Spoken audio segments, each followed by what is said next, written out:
Bulan Merah Nangongwan tertinggal di belakang dalam upayanya untuk mengejar seniornya, memberikan kesempatan kepada seniornya untuk terbang menuju langit-langit dan menyerangnya. Dengan bunyi gedebuk teredam, cahaya merah berdenyut dari langit-langit, tapi tidak terputus, hanya beberapa potongan batu lepas yang jatuh.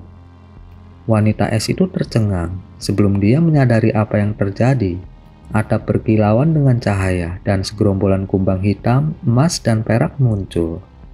Mereka berdengung dan dengan cepat berkumpul di tengah ruangan membentuk perisai 3 warna.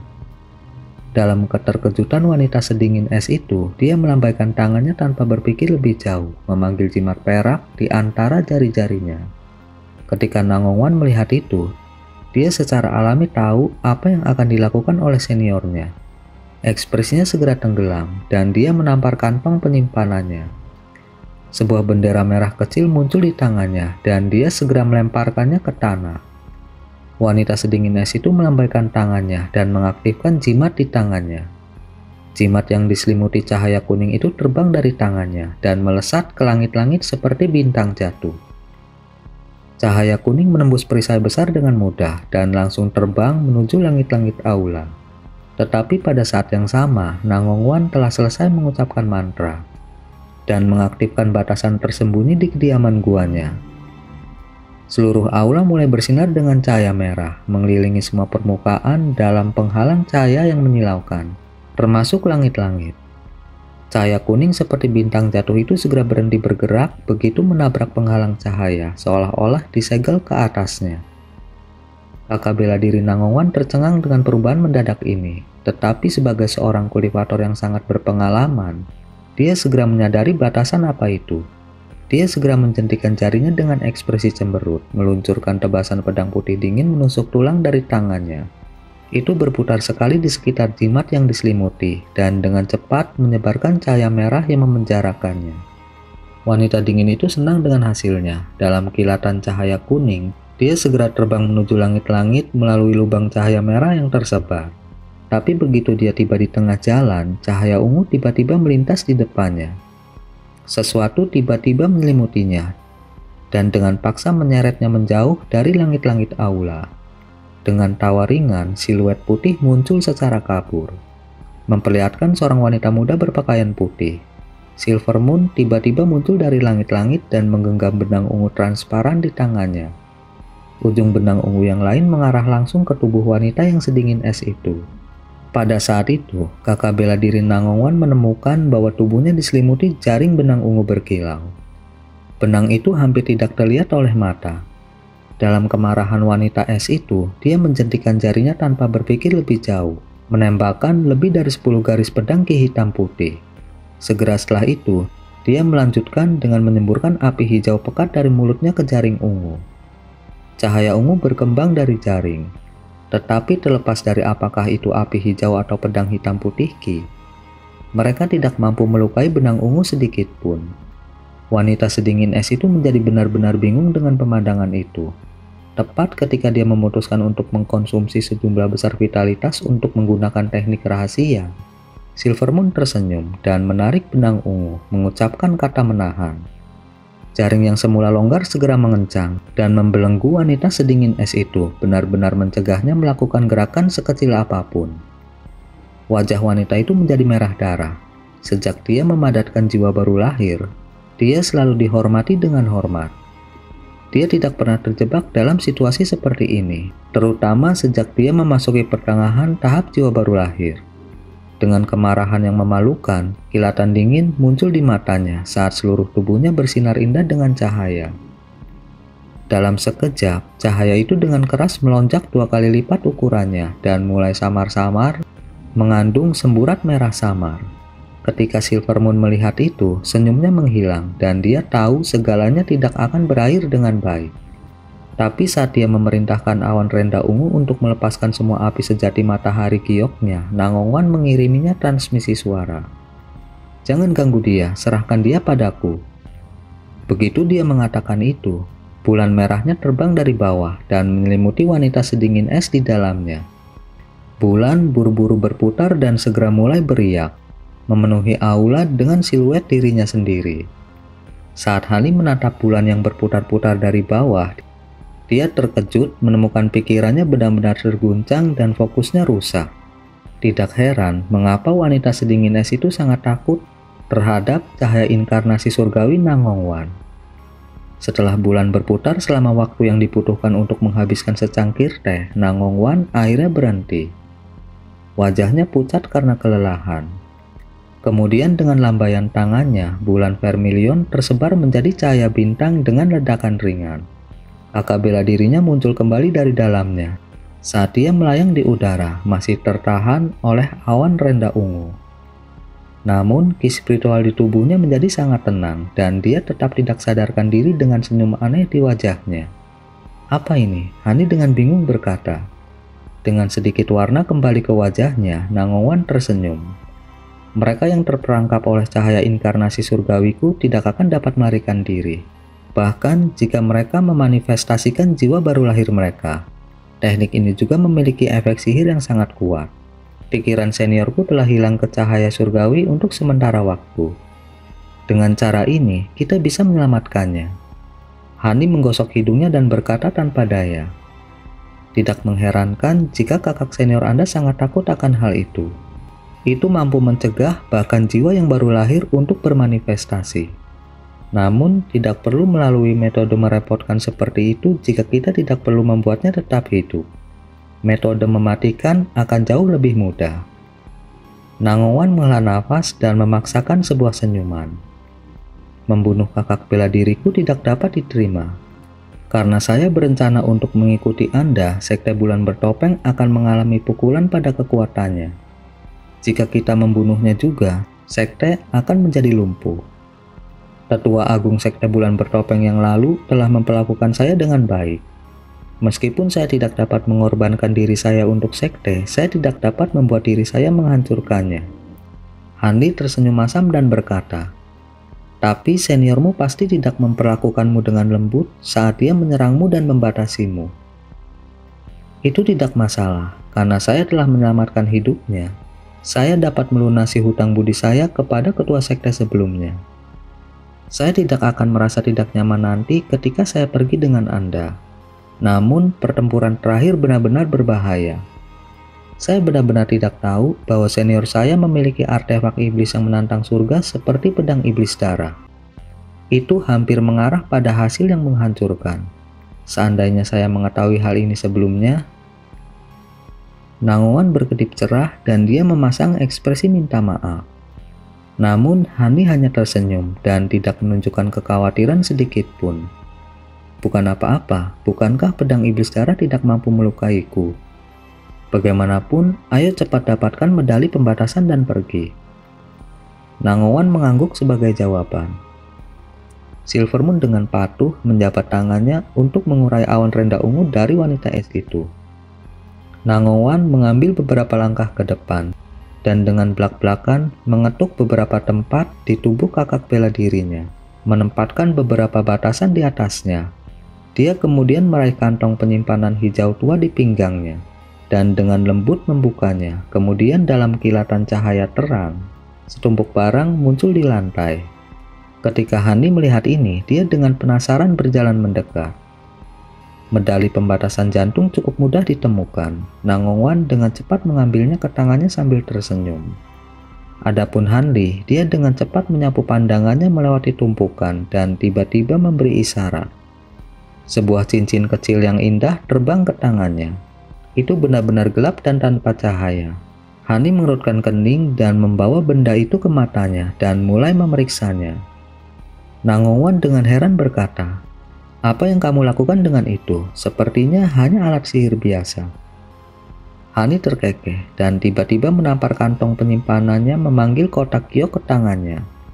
Kotak itu kemudian terbuka dalam kilatan cahaya biru, memperlihatkan cincin hitam legam yang identik. Nangongwan tidak bisa menahan diri untuk tidak berteriak kaget. Hani menyatukan kedua cincin itu dan merasa bahwa keduanya sama-sama tidak memiliki ki. Dia kemudian meletakkan kedua cincin itu kembali ke dalam kotak sebelum memasukkannya ke dalam kantong penyimpanannya. Nangongwan tersenyum manis dan tidak mengatakan apa-apa lagi saat pikirannya mulai mengembara. Kemudian dengan kilatan cahaya merah bersinar dari tangannya, Nangongwan dengan gesit menyentuh kepala seniornya sebelum menutup matanya dalam diam. Ketika Hani melihat itu, dia diam-diam berjalan dengan senyum tipis di wajahnya. Beberapa saat kemudian, Nangongwan membuka matanya dan mengangkat tangannya, memperlihatkan pedang iblis darah dalam genggamannya. Nangongwan melirik pedang hanya sesaat sebelum melemparkan artefak iblis itu ke Hanli. Artefak iblis itu sangat kuat dan terbukti menjadi ancaman besar bagi kita, jadi sebaiknya bawa bersama kita. Meskipun saya tidak dapat menggunakan benda itu, Anda dapat menahan harta itu dengan kilatan emas Anda. Jadi lebih baik kamu yang menyimpannya. Meskipun Hani tidak tahu detail lengkap dari pedang iblis darah, dia tahu serangan Ki yang jahat. Dia dengan cepat menyimpannya. Adapun barang-barang lainnya seperti cermin stasis cahaya dan harta lainnya, Nangongwan tidak berniat mengambilnya. Sepertinya dia ingin menyelamatkan sedikit wajah seniornya. Belum lagi cermin stasis cahaya menjadi terkenal saat dimiliki wanita itu. Jika orang lain tahu itu telah diambil, itu akan menimbulkan masalah. Pada saat itu, Nangongwan memegang jimat pembatasan di tangannya dan dengan lembut meremasnya. Dalam kedipan cahaya merah, dia melepaskan seutas ki hitam pekat sebelum memudar menjadi ketiadaan. Dengan semangat tinggi untuk menghilangkan batasan, Nangongwan tersenyum manis. Pembatasan yang mengandung hati sudah dibubarkan. Tetapi sebelum kita pergi, saya harus meninggalkan pesan untuk senior saya. Nangongwan kemudian mengeluarkan selip batu giok putih dan dengan anggun meletakkannya di dahinya. Selip giok berkilau dengan serangkaian cahaya sebelum indera spiritual Nangongwan mulai meninggalkan pesan di selip giok. Setelah waktu yang dibutuhkan untuk menghabiskan secangkir teh, dia meletakkan batu giok itu di atas tumpukan barang-barang yang tersisa di lantai. Dia kemudian menempatkan semuanya di kantong penyimpanan wanita sedingin es itu dan meletakkannya kembali di pinggang wanita itu.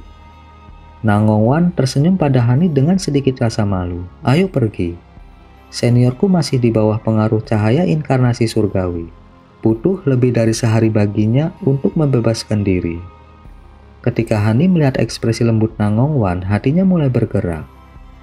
Dia dengan lembut menariknya mendekat padanya, dan mereka terbang ke aula dalam seberkas cahaya. Di gunung kecil tanpa nama di perbatasan negara Beiliang, Nangongwan berdiri di bawah pohon kuno dan mengerutkan kening. Apa maksudmu? Mengapa Anda menyuruh saya pergi sendiri ke sekte awan melayang? Hani pelan berkata, selir saya dan senior saya Lu masih berada di kota surga untuk beberapa alasan. Saya rasa itu mungkin ada hubungannya dengan invasi Mulan. Karena keduanya terkait dengan saya tidak bisa kembali sendiri. Saya tidak punya pilihan selain memeriksa mereka. Nangongwan melirik Hani dengan ekspresi tidak senang dan berkata, karena itu masalahnya, aku akan pergi denganmu. Kenapa aku harus pergi sendiri? Wan-Er, kamu adalah kultivator jiwa baru lahir sekte bulan bertopeng. Akan ada banyak kultivator kelas tinggi di Serikat 9 Bangsa yang akan mengenalimu. Meskipun saya sudah mengajari Anda teknik pertukaran penampilan, mereka yang memiliki kultivasi lebih besar dari Anda akan memiliki kesempatan untuk melihat penyamaran Anda. Akan lebih baik bagimu untuk kembali ke sekte awan melayang terlebih dahulu. Nangongwan mengerutkan hidungnya dan dengan cemas berkata, tapi kamu telah menyinggung sekte bulan bertopeng dan sekte pikiran mengalir. Saya merasa tidak nyaman kamu menuju kota surga. Hani terkekeh dan berkata, jangan khawatir, bukankah kamu sudah melihat kemampuanku? Mungkin ada banyak orang dengan kultivasi yang lebih besar daripada saya di selatan surgawi. Tetapi hanya sedikit yang mampu menjebak dan membunuh saya. Selain itu, saya adalah tetua dari sekte awan melayang, dan dengan beban penuh dari invasi Mulan yang menimpa persatuan 9 bangsa, mereka tidak akan berani ikut campur. Selain itu, saya rasa senior Anda akan mengikuti apa yang Anda sarankan untuk memaafkan kepergian Anda. Jika tidak, hubungannya dengan Wei Wuya akan menjadi lebih buruk. Hampir tidak ada yang perlu dikhawatirkan. Karena kamu ngotot, aku tidak akan menghalangimu. Tetapi kamu sebaiknya menjaga dirimu sendiri. Agar kamu sedikit lebih aman, saya akan menyerahkan harta ini kepadamu. Melihat bahwa Hani telah mengambil keputusan, dia berkata sedikit lagi dan menampar kantong penyimpanannya. Dia kemudian dengan tenang menyerahkan sal bordir ke Hanli. Hani merasakan ki spiritual yang aneh dari sal dan dengan penasaran bertanya, "Apa ini?" Nangowan dengan hangat menjelaskan, "Ini adalah harta karun kuno tanpa nama yang tidak sengaja saya temukan saat saya bepergian. Sangat nyaman digunakan dan akan bergerak sesuai dengan pikiran Anda. Anda mungkin menghadapi bahaya dalam perjalanan Anda. Perasaan khawatir saya akan berkurang jika Anda memilikinya." Hani terdiam dan menatap mata bening Nangowan untuk waktu yang lama sebelum melihatnya sedikit memerah. Dia kemudian mengambil barang itu sambil tersenyum dan dengan hati-hati menyimpannya. Ketika Nangowan melihat itu, dia juga tersenyum tipis. Segera sesuatu yang lain muncul di benaknya. Dan dia mengeluarkan liontin batu giok merah berkilau. Ornamen penolak api ini adalah token yang sering saya bawa. Meskipun saya tidak suka terikat dengan urusan luar, ada saat di mana saya telah mengambil beberapa murid dalam nama karena minat yang lewat. Meskipun mereka mengenali saya sebagai tuan mereka, mereka bukan murid sekte bulan bertopeng. Saat ini ada 2 yang membuka toko di kota surga. Jika Anda membutuhkan bantuan, serahkan token ini kepada mereka. Dan mereka akan mengikuti instruksi Anda. Dia kemudian membisikkan nama kedua murid itu. Hani merasakan sedikit kehangatan dan sentimen, dan diam-diam mengingat nama-nama itu. Sudah lama tidak ada orang yang mengkhawatirkannya. Sebulan kemudian, Hani menemukan dirinya di hutan belantara di luar kota surga. Dia melirik kota besar dari kejauhan dalam keheningan. Setelah dia dan Nangowan dengan enggan berpisah, dia langsung menuju negara bagian Yu. Sepanjang jalan, dia mendengar dari beberapa kultivator yang lewat bahwa perang telah dimulai di perbatasan negara bagian Feng Yuan dan Yu. Hasilnya, pasukan utama dari Persatuan 9 Bangsa telah menderita kerugian besar 3 kali berturut-turut. Mereka tidak punya pilihan selain mengandalkan banyak formasi mantra besar untuk melindungi lokasi strategis penting mereka. Persatuan 9 Bangsa jelas kalah.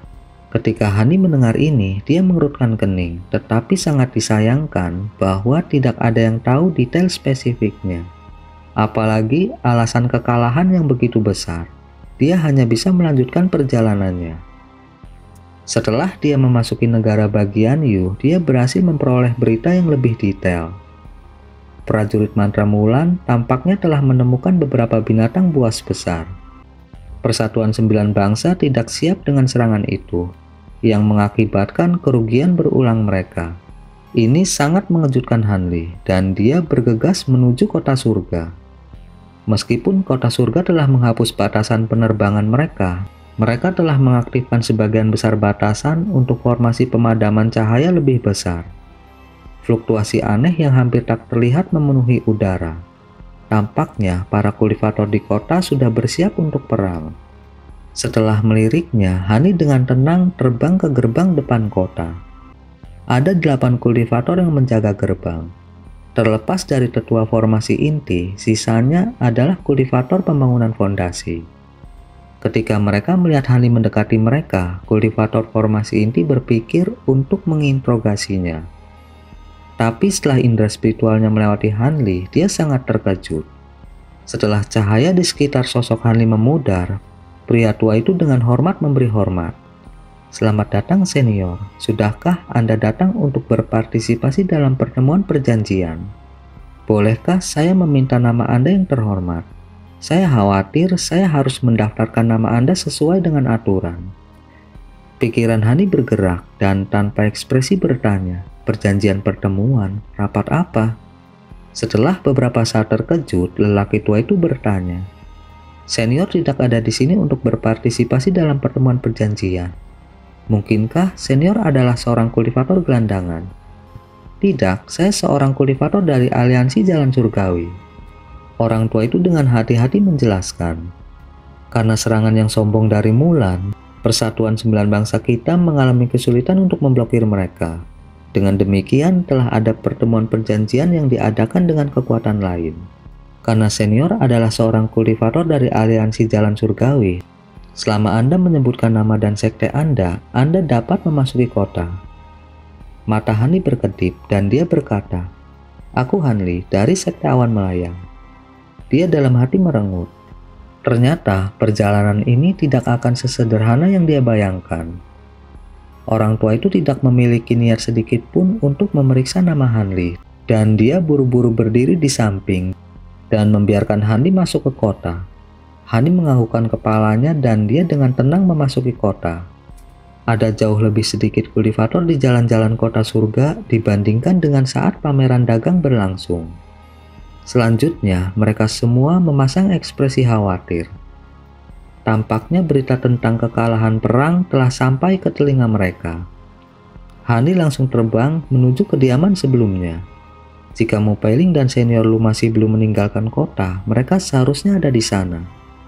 Tidak lama kemudian, Hanli tiba di depan gedung dan menggunakan indera spiritualnya untuk mencari aura apapun. Dia menemukan fluktuasi ki spiritual yang lebih lemah di lantai 2. Itu harus menjadi milik Mupailing. Hanli samar-samar tersenyum dan diam-diam membuka batasan sebelum memasuki paviliun. Mupailing tidak bisa tidak mengungkapkan kegembiraan saat melihatnya. "Tuanku, Anda telah kembali."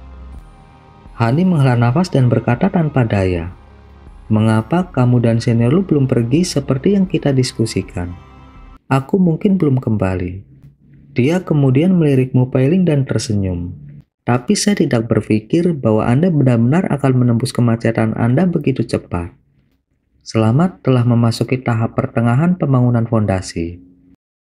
Aku menerobos secara kebetulan setengah bulan yang lalu berkat pil obat yang diberikan tuanku kepadaku." Mupailing berbicara dengan penuh semangat dan tampak semakin cantik karenanya. Hanli merasakan pikirannya bergetar dan menjadi tenang begitu dia membelah hidungnya. Hanli kemudian dengan santai bertanya, "Apakah masa tinggalmu yang lama dengan senior Lu di kota surga ada hubungannya dengan prajurit mantra?" Mupailing menggigit bibirnya dan dengan hati-hati berkata, "Tuanku sudah menebaknya. Senior Lu dan aku berencana untuk kembali setelah pameran perdagangan berakhir.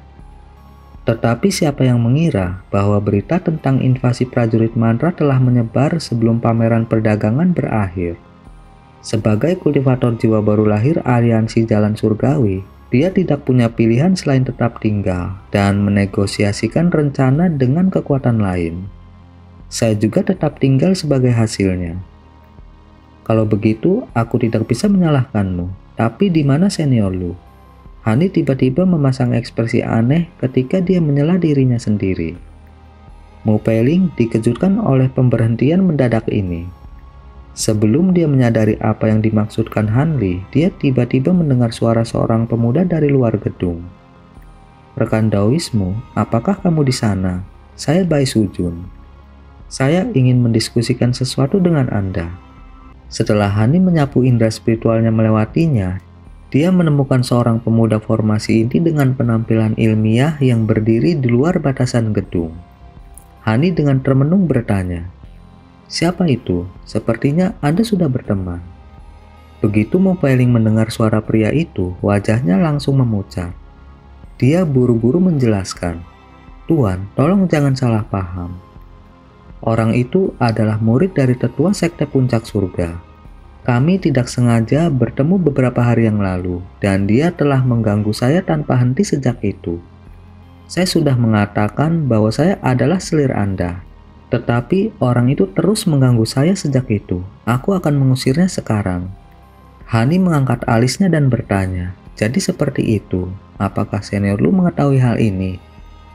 Mupailing merasa lega karena Hanli tidak marah dan menjawab dengan nafas lega, "Saya sudah berbicara dengan senior Lu tentang masalah ini.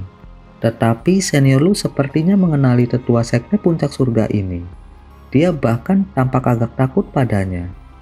Untuk saat ini, dia meninggalkanku untuk mengurus diriku sendiri sehubungan dengan masalahnya. Dia sudah menunggu Tuan kembali sebelum menangani masalah ini." Setelah hening sejenak, Hanli dengan dingin tersenyum. "Oh, bukankah sekte puncak surga adalah salah satu dari 4 sekte besar dari aliansi Jalan Benar? Tidak heran mengapa senior Lu sangat berhati-hati dalam menangani masalah ini." Namun, kultivator formasi inti yang sedikit ini harus cukup berani untuk bertindak dengan tidak hati-hati. Ikuti saya keluar. Mari kita lihat apa yang ingin dilakukan junior itu. Mupeling dengan hormat menjawab, seperti yang Anda perintahkan, Tuan. Pada saat itu, Hani tanpa berkata-kata turun ke lantai dasar dengan Mupeling mengikutinya dari dekat. Rekan Daoismu, kamu akhirnya... senior ini adalah... Ketika pemuda bernama Bai Sujun melihat seseorang meninggalkan gedung, dia awalnya percaya itu adalah wanita yang dia sukai. Tetapi ketika dia melihat Hani dengan kultivasinya yang dalam, ekspresinya sangat berubah. Pada saat itu, Mo Peiling mengikuti di belakang Hani dan berdiri di belakangnya. Ketika pemuda itu melihat ini, ekspresinya goyah beberapa kali. Ekspresi Hani menjadi cemberut dan dia berbicara terus terang kepada pemuda itu. Kamu adalah murid dari sekte puncak surga. Menampilkan tipu muslihat yang tidak biasa, pemuda itu mendapatkan kembali ketenangannya setelah hanya beberapa saat.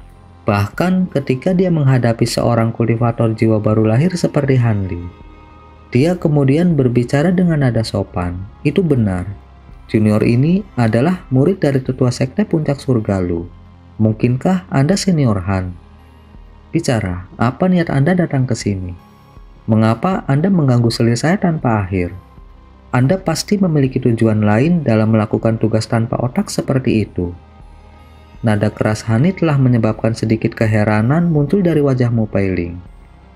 Bai Sujun tersenyum dan dengan fasih berkata, Senior bijaksana, sebenarnya tuanku ingin bertemu denganmu. Tapi karena belum ada kabar tentang senior Han, junior telah melakukan ini. Namun saya benar-benar menyukai rekan Daoismu. Jika senior setuju untuk mengakomodasi saya tidak akan cukup berterima kasih. Tidak cukup berterima kasih padaku. Apa gunanya rasa terima kasihmu? Jangan terjebak dalam mimpimu. Saya tidak punya kebiasaan memberikan selir saya sendiri kepada orang lain. Saya juga tidak memiliki hubungan dengan sekte puncak surga Anda. Jadi, mengapa Anda datang untuk menemukan saya? Hani menyipitkan matanya dan melirik ke area kosong.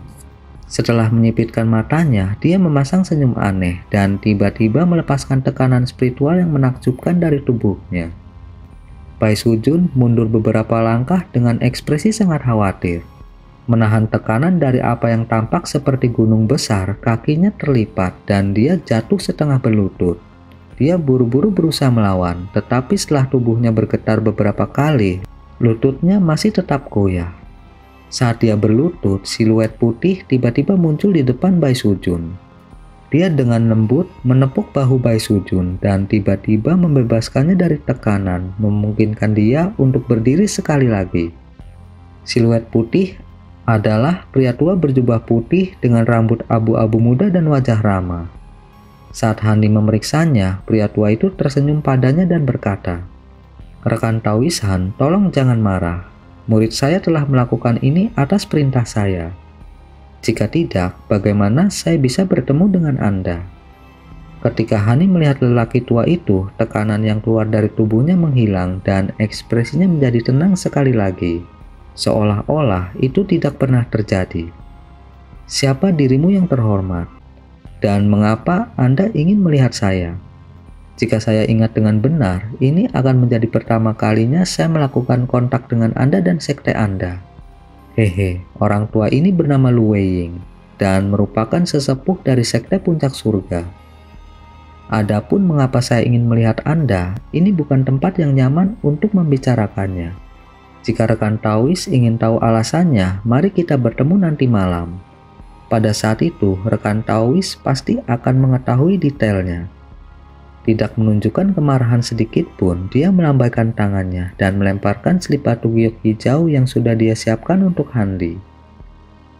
Hanli tanpa ekspresi melambaikan tangannya dan menangkap slip batu giok dalam kabut biru. Setelah menenggelamkan indera spiritualnya ke dalam slip batu giok, dia menemukan detail lokasi dan berpikir untuk menanyakannya, tetapi ketika dia mengangkat kepalanya, lelaki tua itu telah memberi hormat padanya dan membawa Bai Sujun pergi. Hani mengerutkan kening, dia bertindak agak misterius, tetapi mereka tampaknya salah paham bahwa Hani telah bersembunyi di kota surga selama ini. Hani menggosok dagunya dan merasa masalah ini agak tidak jelas. Karena itu, dia meninggalkan masalah ini sendirian untuk saat ini dan membawa Mupeling kembali ke kediaman mereka. Setelah Hani memasuki paviliun, dia dengan tenang bertanya, "Di mana senior lu saat ini?"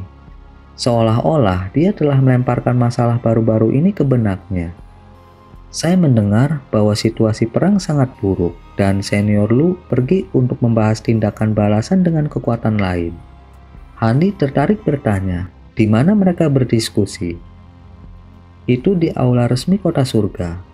Saya mendengar bahwa hanya kultivator jiwa baru lahir yang berafiliasi dengan negara adidaya yang diizinkan untuk hadir. Apakah tuanku ingin pergi melihatnya?" Aula resmi. Hani mengingat sebuah aula istana besar di pusat kota yang sangat tertutup pembatasan. "Baiklah, aku ingin melihat bagaimana masalah prajurit mantra ditangani. Tunggu di sini dan jangan keluar tanpa alasan." Dengan pola pikirnya, dia pergi ke tempat senior lu berada. Aula resmi adalah bangunan menjulang yang dibangun di pusat kota dan sangat mencolok. Terlepas dari hal-hal yang menyangkut hidup atau matinya Persatuan Sembilan Bangsa, itu hampir tidak pernah digunakan. Tapi sekarang, Mulan telah memulai serangan lain sejak gencatan senjata mereka 100 tahun yang lalu.